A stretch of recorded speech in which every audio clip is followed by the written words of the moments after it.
Hey, Legacy Builders. Welcome to Parenting with Purpose. I'm your host, Christian, and in today's video, we're going to be talking about knowing your child and preparing to request the initial evaluation. Now, last week, I gave an update on our journey with my son's autism, and I shared some of the things that I wish I had known earlier. And one of them was becoming a student of your child, observing and studying what their challenges are and what your concerns are as a parent. And so today I want to dive deeper into that because I don't want to assume that you know what you're looking for. All right. You need this information ahead of time so that you can be prepared when you decide to request an initial evaluation. I'm on here because as I learn these things, I'm sharing it with you. It has been a journey, and I've stated that before. It has been a journey, but the things that I'm learning and that I have learned, I'm just going to be on here sharing it with you in hopes that you can learn it and avoid the mistakes and difficult delays that I had to go through.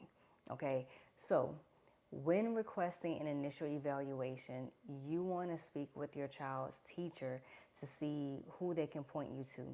You can ask for the ESE, which is the Exceptional Student Education Person, or you can go straight to the school district.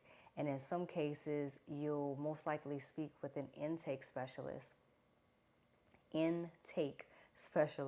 who will ask a few questions over the phone and then email you a form for you to fill out, or depending on the state or county that you live in, they may have you go to the district's website and download the form there, and they'll share an email with you so that when you receive the form in your email, then your responses and the request of documents, you can go ahead and send all of that in one email back to the email address that they give you on the website.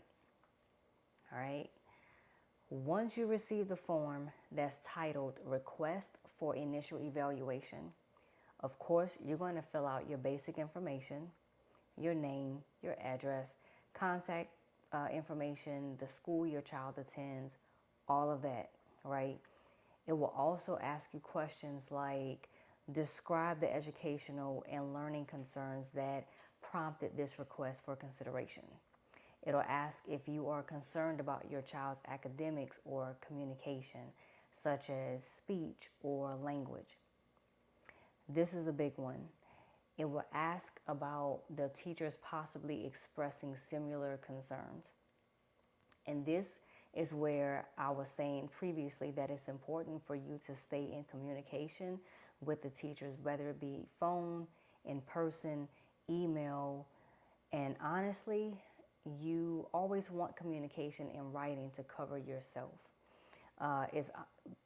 It's really a good practice to either have like a folder or maybe get you like a 3-ring binder to kind of keep everything in one place, because you're going to be talking to a lot of people in this process, and you want to make sure that you have all of your ducks in a row. You want to make sure that your I's are dotted, your T's are crossed.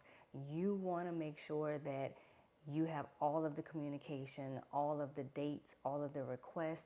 You want copies of everything that you're submitting to them. You want all of that in one place. All right. So I'm just saying, everything that you do, you always want to make sure that you can get that in writing. All right. If you're on the phone with the school, or if you have an in-person conversation, you can always follow up via email and say something like, per our conversation earlier today. It's just making sure that there's a record that there was a conversation. You want slow down.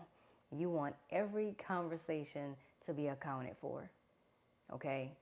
There are other questions, but for the sake of time in this video, I'm just going to hit the heavy questions, because the other ones are pretty much kind of like self-explanatory, and a lot of them are kind of like fill in the bubble and you know your child more than anybody else. So it's those really easy questions that I don't have to walk you through because you know your child more than anybody else. But another piece of information that is asked of you is describe any accommodations, intervention, or remediation provided by the school. Again, this is going to require you to speak to the teachers to see what or if they are making any adjustments for your child. Now, most likely you should have received a call or some type of communication from the teacher if they had to make any changes for your child. Another one is, does your child have a medical diagnosis that you feel impacts their educational progress or learning? At any point that you start to notice signs that something may be off a little, talk to your child's primary care physician. That's a great starting point for you. Some pediatricians can recognize early signs and help start the process to getting evaluated sooner rather than later. And that's the key. You want to get the evaluation sooner rather than later. All right. They can also help you by referring you to different specialists that can take you even further. And in case you didn't know, your child's primary care physician can help with encouraging the school with providing accommodations for your child. Other questions include your child's history. And this is what I was talking about before. These are kind of like self-explanatory. It's just requiring you to kind of fill in the bubble. But you know your child more than anybody else. These questions include your child's history, their development history, listening and comprehension, oral expressions, social interactions, written history, how's their writing, things of that nature. And lastly, and I'll end with this, the request form will ask you to share your educational concerns for your child and any additional comments. This is the space where you want to name every concern that you have for your child. If your child needs help with organizational skills, write it. If they need help remembering instructions and following through with directions, maybe you can't give your child more than one set of instructions, right? For some kids, you give them two or three sets of instructions, and they may only remember just one or just the last one. So if they need help remembering instructions and following through with directions, write it down. Maybe they do well learning what the instructor is teaching, but need help applying what they learn. Write that down. If they are struggling socially, they need help making friends. Maybe they get timid. Maybe they feel anxious when they're around a lot of people or when it's time to make new friends, right? They're coming out that comfort zone. Write it down. Maybe your child struggles with staying focused and paying attention. Whatever your concerns are, write them down. And I want to add this, and then I'm closing. There is a history of evaluations. The evaluation results, they come back, and a lot of parents have been offended. Parents and guardians, they've been offended because of the language that is used to describe behaviors and struggles that the child was having. And as you're writing these challenges that your child may be having, I just want to let you know, write it in such a way that you are still focusing on your child, not so much the diagnosis. In other words, you want to humanize your child. I know it should be a no-brainer, but you want to focus on your child, a human being who is experiencing some challenges that is impacting their educational process. So humanize your child. Don't just look at the diagnosis, because a lot of the evaluations, the results were coming back and parents were like, this is not my child. Like, you make my child sound like a monster, right? And that's because, giving the benefit of the doubt, I'll say that maybe some of the professionals have been in the game for quite some time and now they've become numb to it. I don't know. Maybe that's just the terminology that they have to use.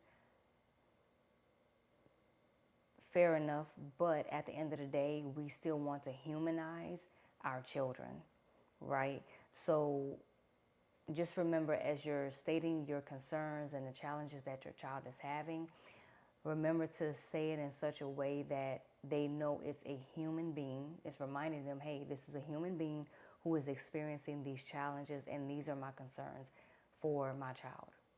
All right. Remember, I stated it last week, a diagnosis is an invitation to enter into your child's world, to explain their behaviors and challenges. It's just an invitation. You have all these concerns. You see your child struggling, and yet you don't have answers. You don't have an explanation. Well, that diagnosis and getting them the evaluation is going to help bridge the gap between you and your child. It's going to help give you the answers as to why your child is doing something or not doing something that is of concern to you. Okay, so I hope this information has helped you and even encouraged you to get your child evaluated, or even just accept that your child needs assistance, and that is okay. All right, so please give this video a thumbs up. Consider subscribing, and my favorite part is if you know another mom who can use this information, share this video with her, please, as a reminder that she has what it takes to build something different. And I will see you in the next video. Enjoy your weekend.